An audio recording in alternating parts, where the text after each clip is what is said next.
Welcome and welcome to this welcome.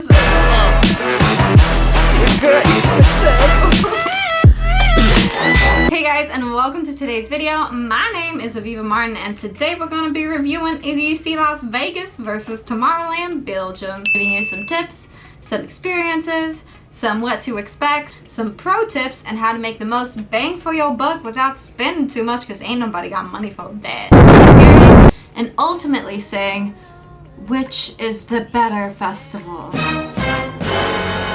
And don't forget to subscribe to this channel for next week's video about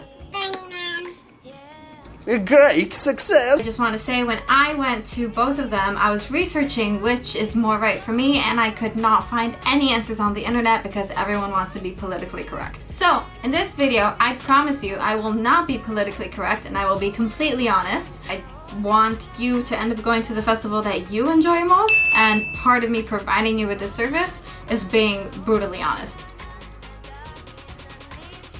So a little bit of background about EDC Festival in Las Vegas. EDC Las Vegas is one of the biggest electronic music festivals in the world, and it's a 3-day festival extravaganza, which happens right next to the Las Vegas Strip.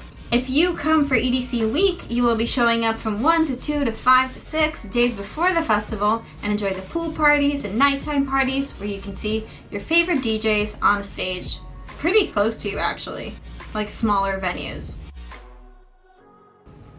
The festival is hosted in Nevada during the month of May, so it does get a little bit hot, but it could also get cold. It really depends on the year. If you are planning to go to EDC week before going to the EDC festival, which is totally right on, please remember to have your dress code with you. Some of our guy friends could not get in the clubs, although they paid for tickets, because they didn't have closed shoes and button-down shirts. I'm going to be adding a link to the website in the description, which talks about how to get into the guest list, and then you can get into the parties for free up until a certain hour, so go check that out after this video. The festival grounds are on a massive race car track transformed into a light spectacle, and incorporates a lot of genres of music that super vary, but often lean on bass, dubstep, and trap music. EDC runs from dusk till dawn and ending at 5:30 a.m.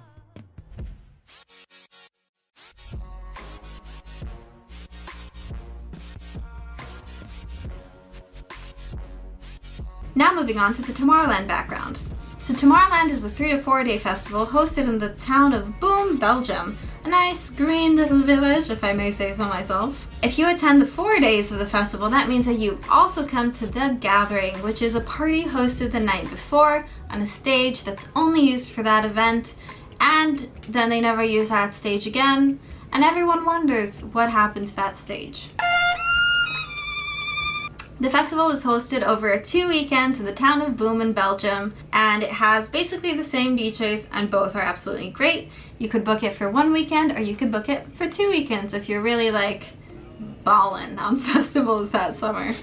Oh, and it happens in July. The Tomorrowland Festival runs from noon till 1 a.m. with a sunset at 10 p.m. In EDC, the sunset's at 7 p.m., so there's that. Transportation EDC. I highly recommend getting a car or a camper van for the EDC festival because the shuttles are completely inefficient from year to year, and they do a horrible job, and they're never on time, and people will bribe to get on them. Hungry, parched, waiting to go to sleep, and you will have no way to get home for like 2 hours. Sometimes Lyft and Uber work. A lot of times there's not a lot of reception going on, so don't rely on that. We had a car stocked with Red Bulls and blankets and lots of food and snacks. It was through that morning drive when you're just like super exhausted, but you gotta get to bed. So this party just turned into a nighttime festival because my battery died earlier, so we're gonna continue now. Anyways, I love the Tomorrowland transportation. It was incredible. The transit was so fun, I almost wished it was longer. I personally think that if you can score a ticket to stay on site, do it. But if you can't, definitely go with the transportation of Tomorrowland, meet some new people, have some mingling, it's a great time. So, what are the festival grounds actually like? EDC is theme park vibed with a lot of performers and amusement park rides like carousels. If I had to describe it in one word, it would be rage. Plur is everywhere, sparkling in all directions, and is totally in your face. My only surprise coming from outside the US was I felt like a nun compared to how everyone was dressed there. It was the first time I've seen anything like that, and it was kind of shocking. Yeah, I felt like a nun wearing a sports bra for 3 days. Weather is super hot because we're talking Vegas in May, although some years it does get a little bit cold and windy at night, so be prepared for that as well. Always have with you a lot of water and chapstick because you're going to need to keep your body hydrated. I really loved having Vicks, the vape mint nasal spray thing, because it just like freshened everything up and it felt amazing. When it comes to stages, EDC has 8 stages and 7 art cars that keep moving around throughout the days. It's a nighttime festival, which means that it focuses a lot on LED lights and things like that, and not so much minor details that you would see during the daytime. The grounds in total are 2.3 kilometers. Now, let's talk Tomorrowland. Tomorrowland is located in a lush green area of Belgium and is about 5 kilometers large, including a camping site and all 18 stages. I really like that the people of Boom came and greeted us as we were entering the festival, and after entering I loved seeing the green hills, the lush grass, the trees that were everywhere. It was absolutely beautiful. It felt like a magical forest. It's very saturated nature vibes as opposed to the techiness of EDC. EDC is like very well lit and technological, however Tomorrowland is more storytelling through fairy tale forest. Tomorrowland every year hosts a beautiful trailer announcing the theme of that year's festival. It's narrated by an incredible narrator called Jim Cummings, who just does the most absolutely beautiful job, and I think personally that he should come read to people at the tents before going to sleep because his voice is just so beautiful and soothing. I could just listen to it all day. The main stage is absolutely huge, and the design is so intricate because in daylight, Tomorrowland has to show all the little details. Some stages, like the Dragon stage and the Rave Cave, stay basically the same every year, but the main stage and the other stages vary widely. Security and medics, a topic that we need to cover. EDC. For the life of me, I did not see any medics or any security after I've entered the gate. I can maybe recall seeing like 1 or 2 or 3 security people talking amongst them. I don't know. I just didn't see them. Tomorrowland Festival, this was a completely different case, and I'm going to tell you a story. My friend was shuffling. Dancing, dancing, dancing. We're at the main stage. And suddenly, out of nowhere, a coconut flies and lands right under her foot. And we literally see it coming in the air, and it just lands underneath her foot. And she breaks down and she hurts her ankle like crazy. And it was a freak accident, really. There are no coconuts in Belgium. We have no idea what happened there. We lifted her up and we took her to the medics, and their response time was so fast. They took care so well. They walked us back to our relax room. I also saw medical staff stay by a boy who passed out in a pile of mud with his nose just out enough to breathe. And the guy just stood there next to him, not wanting to freak him out, just waiting till he gets back up again to take care of him. So I really noticed this, and I really appreciated this from Tomorrowland. I think they do amazing work. When entering the Tomorrowland Festival, you're walking in this kind of, like, I want to say walk of shame, but it's more like a walk of terror. Like, they're trying to freak you out initially so you don't bring any drugs or anything in there. So when you're going in there, there's a lot of lines, and they're doing random checks, and they're scanning your bags, and there's a lot of German, or rather Belgian, shepherds around there sniffing your bags, and it's pretty intense. Like, everything is getting scanned and checked, and I'm actually very pro this because Belgium had the terror attacks a couple of years ago, so I felt very safe. So I don't actually see this as a con that the security was scary. I see it as a plus to know that they're keeping us in good hands at the end of the day. Now let's talk general atmosphere. In both, people are absolutely amazing. But I felt like at Tomorrowland it was the perfect ratio of open but not too much in your face. I was very happy with it, and I was very impressed by how Tomorrowland caters to every single problem you could experience. At the bathrooms, you have fairies who will spray your armpits down with deodorant to maintain people not to stank. Like, that's just wow. They also have massage tables if you're starting to not feel good. They have tattoo tents. They have gift baskets, which they give you if you're staying in the campsite, which contains toothbrushes and toothpaste in case you forgot. They have makeup and dress studios, many art installations, a laundromat, yoga, nap spots, volleyball, and many more. EDC focused more on carnival rides and a bit more on the performers and the stages than Tomorrowland maybe did, as far as nighttime goes. But I think the main thing that made EDC very unique in its festivalness is how people who were attending were so expressive, and it was very beautiful and unique to see.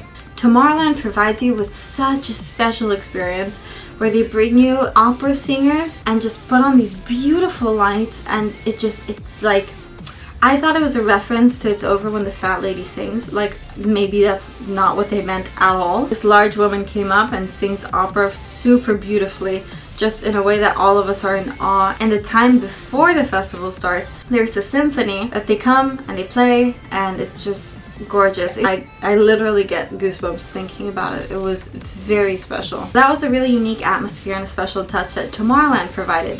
But EDC had something else.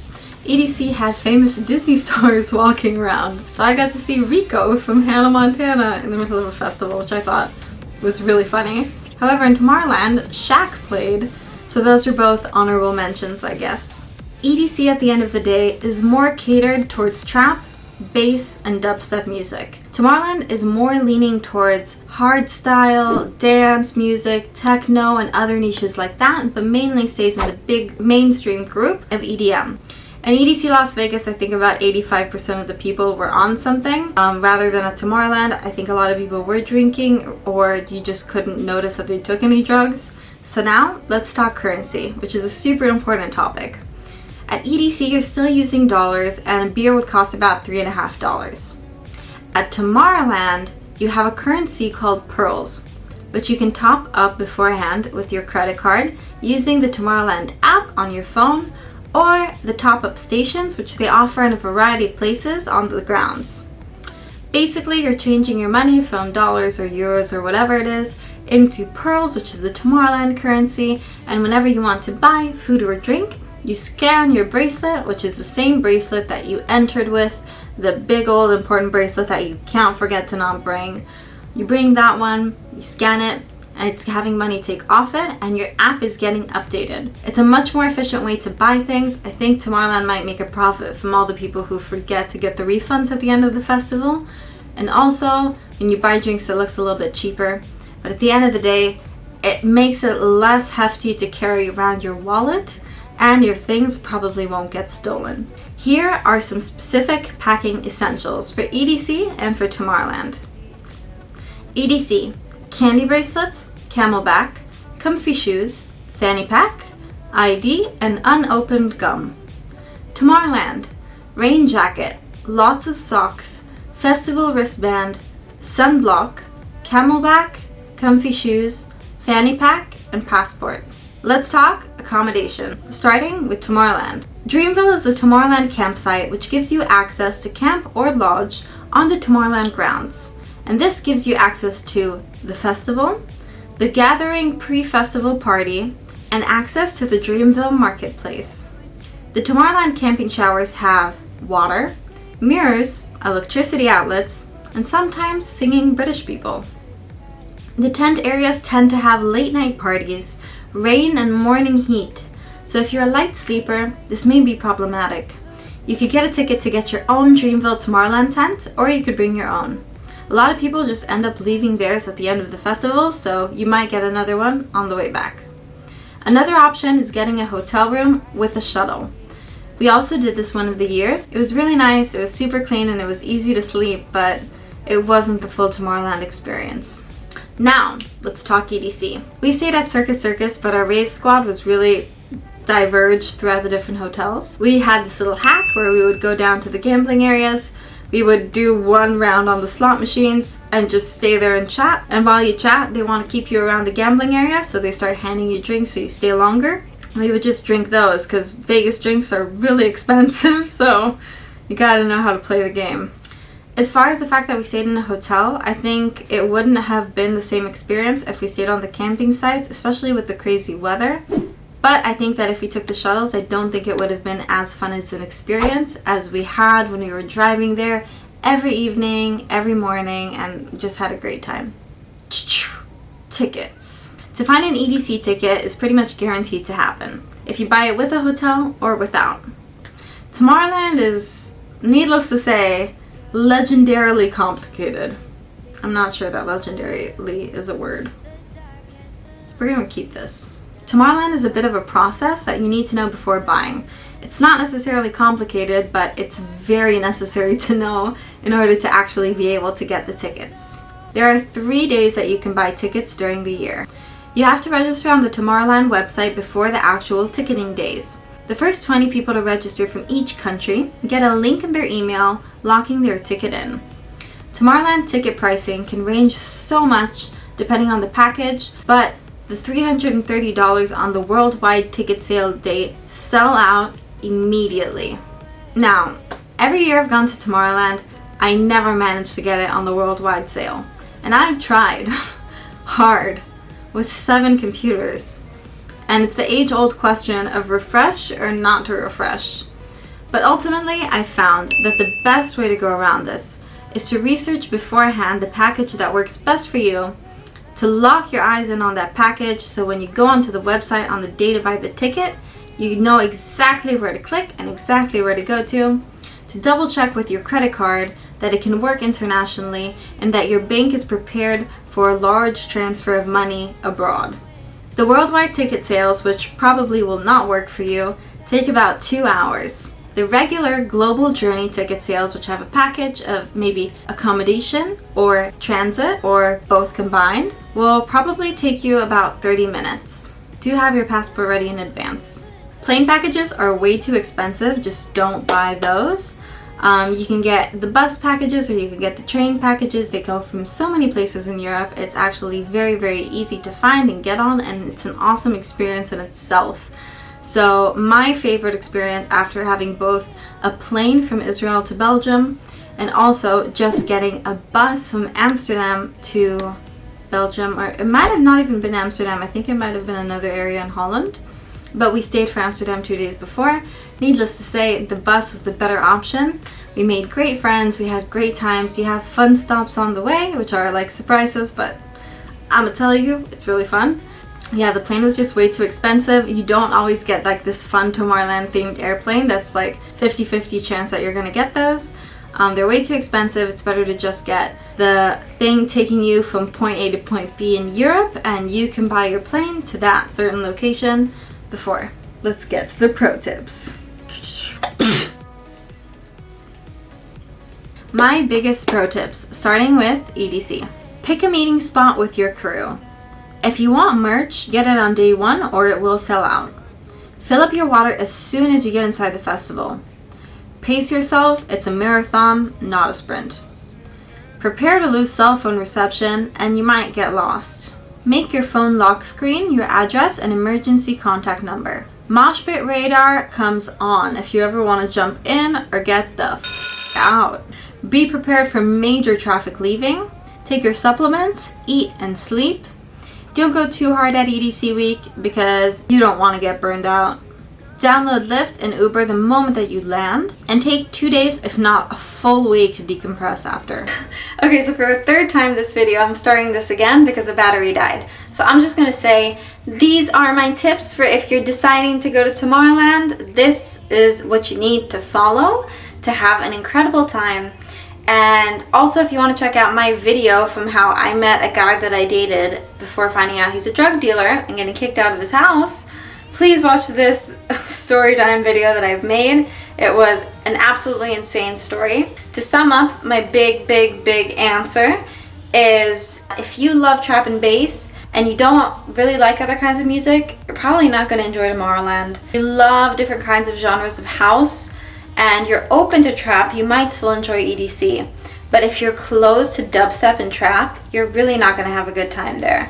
So ultimately, I enjoyed Tomorrowland a lot more because it speaks more to my kind of genre, but that's exactly what I think it comes down to at the end. The kind of music that you're going to hear, because in both of these, you cannot escape the sound. And you gotta embrace it. You gotta find the thing that you love. Let me know in the comments below, please, which festival do you want to go to? Is it EDC? Is it Tomorrowland? And who do you want to see perform? Do you have any other questions with your tickets? Please ask me. I'm also available. Check out my Instagram for anything else. And ultimately, I hope that you have an amazing time, that you shine and rave on, and just spread those good vibes. Subscribe, and I will see you next time. Peace.